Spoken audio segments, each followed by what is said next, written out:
A city in Pennsylvania has banned landlords from renting their properties to drug dealers.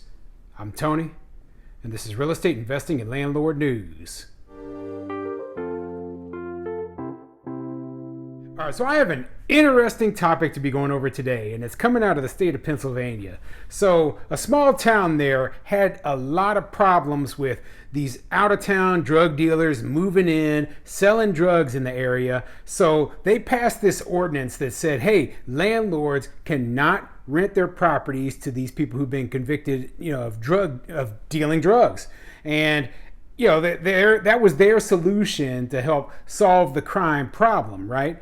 And you have to wonder, well, how exactly are you going to enforce this, And then that leads into the part where they say, hey, landlords within this city, they actually have to register all of their tenants with the city.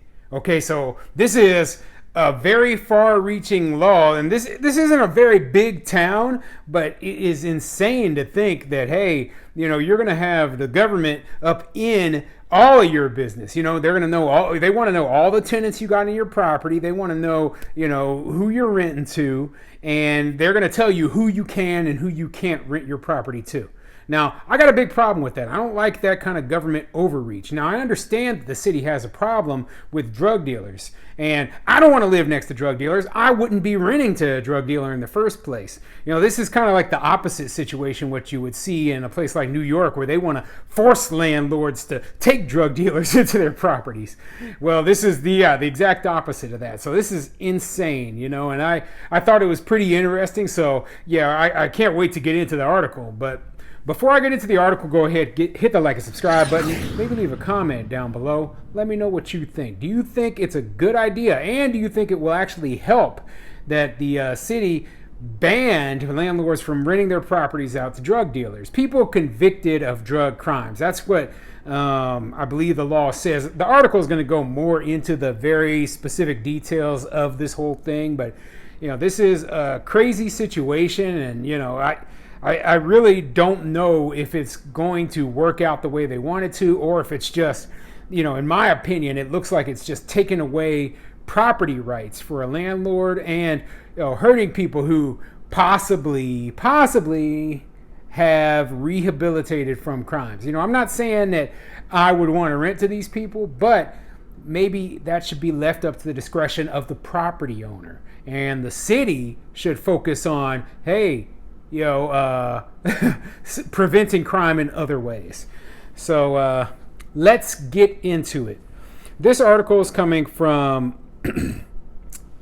news.yahoo.com, and it's actually coming from the Daily Item in Sunbury, Pennsylvania. And it says, city to enforce controversial ordinance on banning drug dealers' rental permits.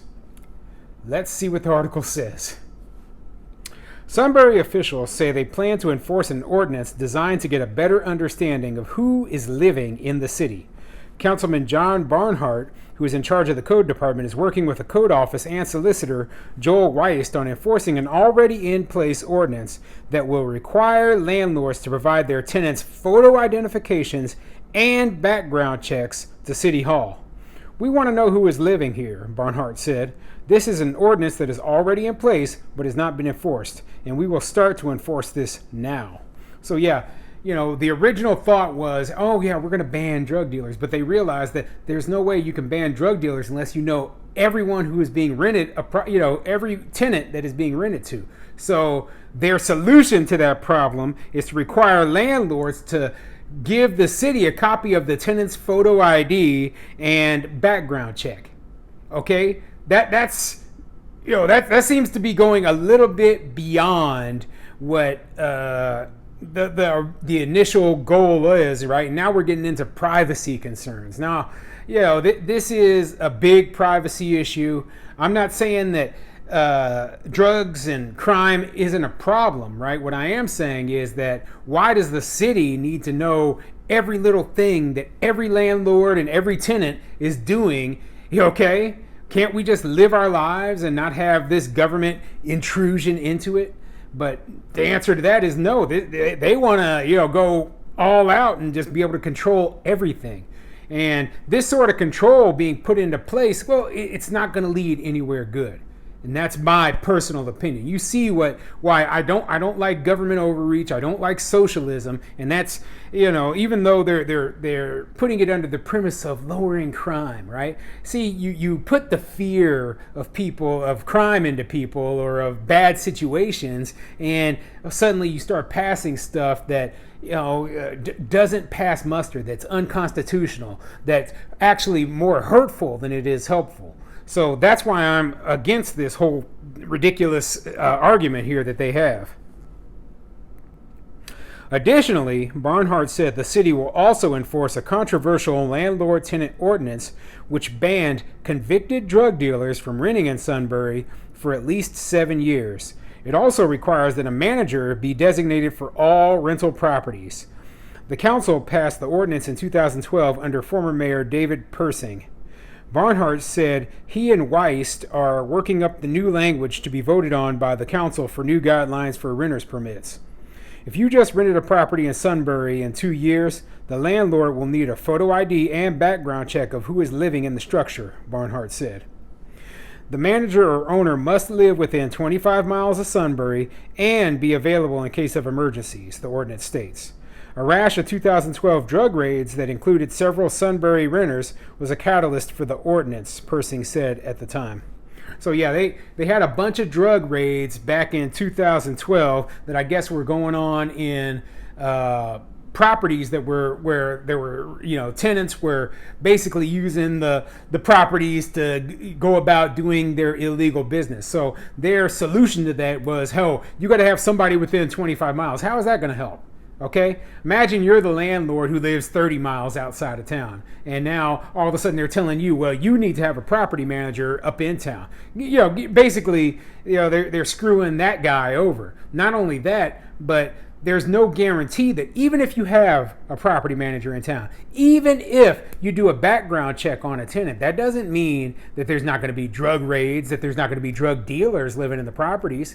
So many times the people who are in the properties committing the crimes aren't even on the lease. Okay, they weren't the ones leased it to. It was their mom or their girlfriend or whatever, right?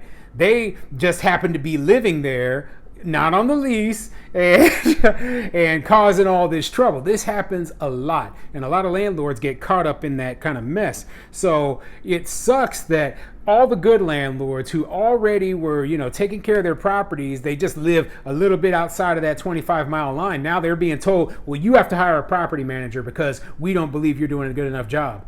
And at the same time, I'll get back on the fact that, hey, landlords who rented their properties out to tenants who might have had a drug dealing conviction on their record 4 or 5 years ago, right? But have changed their lives and become better people. Well, now all of a sudden those landlords are getting screwed, and they either have to kick their tenant out. I don't know how they're going to resolve this issue. Okay. But those tenants, they get screwed because they can't find a place to rent within the city. And, I realize there's other cities, there's other places nearby that a person possibly could live at, right? But why do they think that this is the solution? What my opinion, and this is it, right? My opinion is that we need, basically, law enforcement needs to crack down hard on crime. Okay, we need to lock people up and punish them for the crimes that they commit.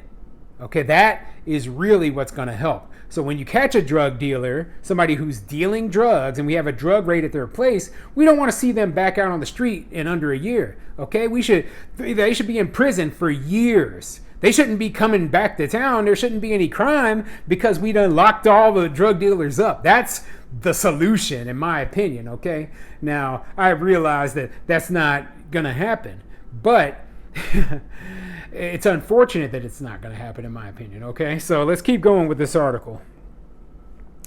Persing fumed after residents and outsiders began to label Sunbury as a top spot for drug dealers in Northumberland County, and he wanted to ban all convicted drug offenders from renting in the city forever. The council toned down Persing's demands and passed the ordinance stating drug-selling convicts are banned from renting in Sunbury for 84 months before they can reapply. So yeah, the former mayor actually wanted to ban all people convicted of any drug crime from renting in the city forever, and they actually toned it down to this. So that, I mean, it's ridiculous. Okay, I mean, even I have to draw the line somewhere, and I'm very, anti-crime. I'm very in support of living in a safe place, and trying to make your city as safe as possible, right? But we have to draw the line somewhere, and this is going too far in my opinion. So interesting story coming out of Pennsylvania. I wonder what's going to happen, if there's going to be any sort of litigation by the landlords or the tenants or whoever trying to fight against this thing.